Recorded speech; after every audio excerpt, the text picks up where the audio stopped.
Ay mga langga, magluto na tayo. Ito lang yung ating simpleng sangkap. O, magluto na tayo mga langga.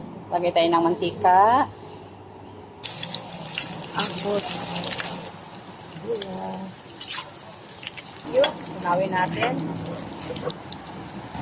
Beef. Halo-haloin lang natin. So, ilagay natin yung ating sushi.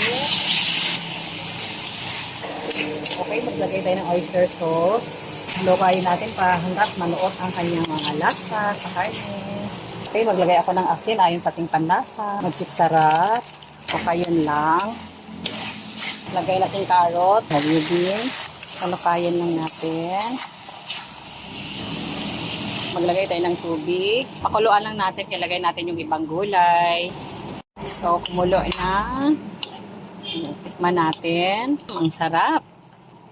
Sarap na. So, itong cauliflower, binabad natin sa asin para mamatay yung insekto. Mga langga. So, ilagay na natin. Halukayin lang natin para manuot ang kanyang lasa. Ilagay ko yung mga atsal, yung ibang gulay. So, halukayin lang natin mga langga para maghalo-halo ang kanilang lasa. So, yummy mga langga. So, ganito lang kasimple mga langga. Magluto ng mga sari-saring gulay. Healthy pa. So, sana na-enjoy kayo sa panonood. God bless us all.